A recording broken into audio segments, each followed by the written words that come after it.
Kanalıma ve videoma hoş geldiniz arkadaşlar. Bu videoda Glueforce markasının Magic 62 adlı modelini inceleyeceğiz. Bu videoda ayrıca bu klavye hakkında benim görüşlerim ve deneyimlerime göre konuşacağım. O zaman başlayalım. Arkadaşlar şimdi ilk başta gördüğümüz üzere klavyemiz küçük. Bunun nedeni bu klavye %60 küçültülmüş bir klavye. Bu ne demek, hemen kısaca size özetleyeyim. Örnek veriyorum, normal bir klavyede büyük olur. Hani yanında numpad olur, F tuşları olur. Bu klavyede F tuşları ve numpad yok. Bu sayede hani daha az yer kaplar ve hani daha ergonomik, ele daha rahat oturur küçük olduğu için. Şöyle şimdi ilk başta kutunun dışına bakalım. Burada marka ismi var, model ismi yazıyor. Mekanik kablolu klavye diyor. Türkçe klavye, makro yazılımı var. Red switch'le tak çalıştır bir klavye. Ayrıca mekanik bir klavye. Ayrıca de gördüğümüz üzere RGB backlight'ımız var. Arkadaşlar şöyle söyleyeyim, bu klavye bence bana göre fiyat performans bir klavye. Çünkü 900 lira bandında hem kendi makro yazılımı var, hem red switch hem de mekanik olduğunu iddia ediyor. Ve RGB'li olduğunu söylüyor. Bence bana göre gayet fiyat performans bir klavye. Şimdi kutumuzun arka tarafına baktığımızda burada birkaç bilgi yazıyor. Örnek verelim. Türkçe özelliklerini okuyayım ben size. Özellikleri olarak RGB ışıklandırmaya sahip. Mekanik makro yazılımlı klavye. USB bağlantılı. 62 kaliteli tuş. Red switch. 50 milyon tuş ömrü var. Bence 50 milyon tuş ömrü gayet güzel bir sayı. Kutunun içinden 1.8 metre kablo uzunluğundaki bir Type-C kablo çıkıyormuş. Ağırlığı da 400 grammış. Şimdi klavyemizi açalım.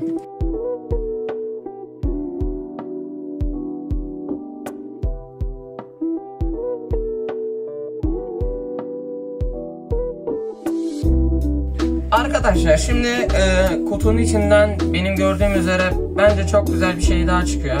Kutunun içinden Type-C dönüştürücüyle birlikte geliyor.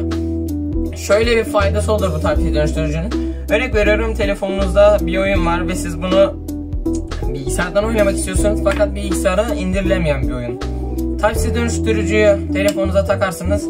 Bu sayede de klavyeyi kullanırsınız. Kutumuzun içinden ayrıca 1.8 metrelik şöyle bir kablomuz daha çıkıyor. Type-C dönüştürücü. Type-C bir kablomuz daha çıkıyor. Hani kablosunun kalitesine söyleyebileceğim bir şey yok. Hani bu fiyat bandında gayet kullanışlı bir kablo bence. Şimdi bunu kenara koyalım. Evet. Önemli olarak burada bir tane teknik özellikler sayfası var. İçinde ne varmış bakalım kısaca. Özellikler, temel özellikler, ürün modeli tarzı şeyler var. Ürün açıklaması var. F tuş kombinasyon işlevi var. RGB klavye, arka ışık efekti var. Ve bunun gibi şeyler var. Klavyemiz böyle bir ufak koruma şey mi diyeyim, toz koruma ambalajı ile birlikte geliyor. Şöyle çıkaralım. Klavyemiz böyle gözüküyor. Şöyle göstereyim.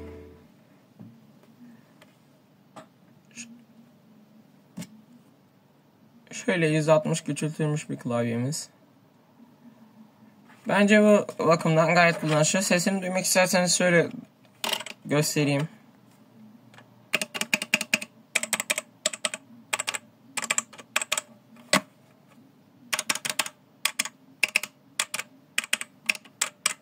Ayrıca şunu söylemeyi unuttum. Bu klavyenin altındaki bu destekler sayesinde nasıl bir güç uygularsanız uygulayın, gördüğünüz gibi monitör sallandı. Hala hareket etmedi. Ama şöyle bir bilgi vermem gerekirse böyle bir klavyede buranın o silikon kısımlarının temizlenmesi gerekiyor. Çünkü bir süre sonra kaymaya başlar. Bu şey beni rahatsız ediyor. Ben temizliyorum zaten düzenli olarak klavyemi ve masamı. Şimdi ben o zaman o Type-C kabloyu takayım ve çalıştıralım. Hemen geliyorum. Arkadaşlar şimdi geldim, kabloyu taktım. Klavye çalıştırmadan önce şunu söylemeyi unuttum. Klavyemizin destek ayakları yok, yükseltme ayakları yok. Fakat Bu yüzden şu şekilde bir şekle sahip. Hani yukarı doğru çıkıyor ama benim önce klavyem ayaklıydı. Ayakları olmadan bence gayet kullanılabiliyor. Hani aynı şeyi yaratıyor. Dediğim gibi kablomuz Type-C dönüştürücülü bir kablo. Klavyemiz Type-C dönüştürücülü bir klavye. Şimdi şöyle takalım, çalışalım. Açtığımdan da ışıklar yanmaya başlıyor. Şöyle göstereyim size de. Tabii kameradan kaynaklı şu an ışık böyle gözüküyor ama hareketli ışığımız.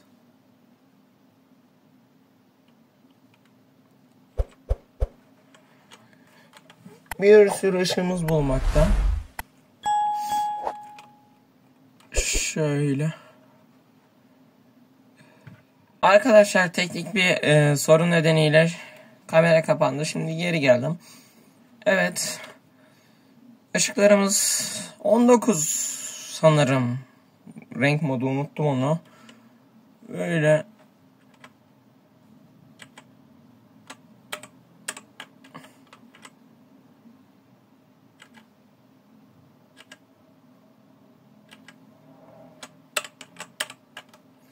Böyle yanıp sönen ışıkları var. Ben aslında renk geçişi yapan ışıkları var.